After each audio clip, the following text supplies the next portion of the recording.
Hey, what's up, trade geniuses? This is Philip, and I'm going to do a recap of our Aussie yen trade that we took overnight and closed on trading date January 19th.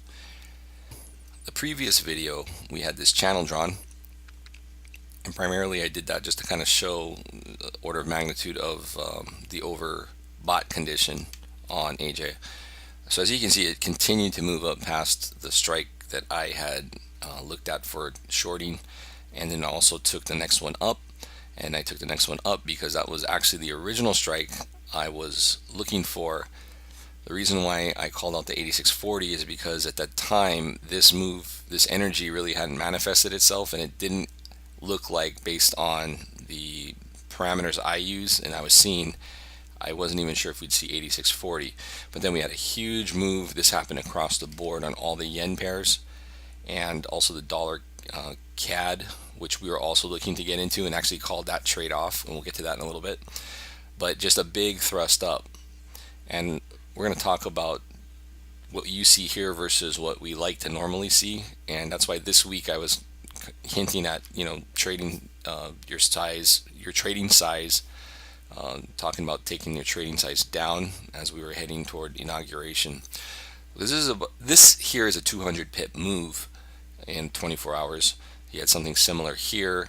This is a volatile environment here in the last couple of weeks. What we like to see is this. Come back to September, October. These moves are a little more moderated, better well behaved, I would say. And so things respond better to overbought, oversold relative to previous price ranges.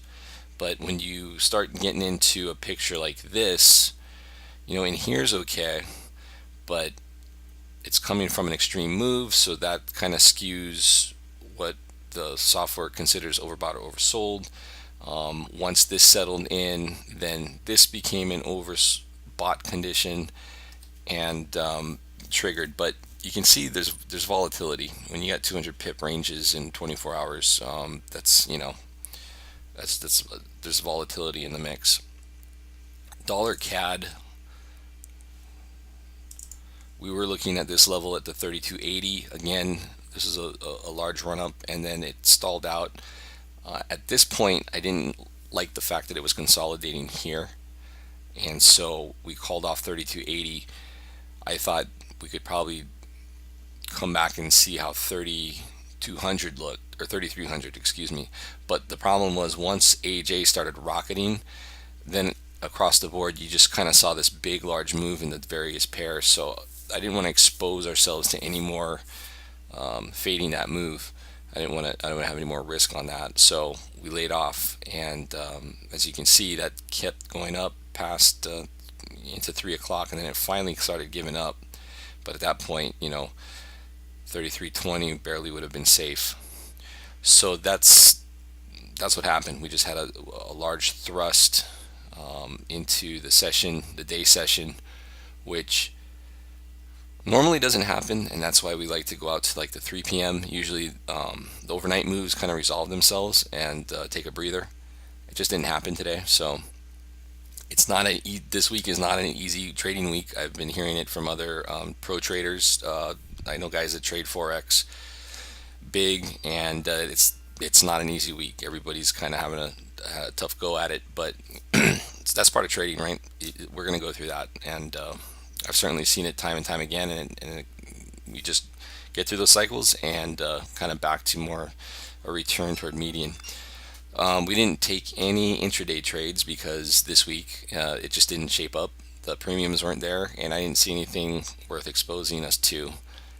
When it's deep in the money like that, the swing's a little more liberal because it's more closer to one-to-one risk reward. So if we're getting even 60% of the trades, we're doing okay. The deep in the money, the high probability stuff has to really set up to something I'm very comfortable tweeting out, because when you're capturing only 15 to 20, but you're risking 75 or 80 or 85, and we can't, there's very little margin for error. So that's why we didn't see a whole lot on the intraday stuff this week. But premiums will get better, and we'll see a return to action there. This week was volatile, and the market makers, I didn't see them playing ball with the volatility. Part of the problem is that they tie their volatility algorithms to the VIX. VIX is, if you guys know or have been following it, VIX is really suppressed.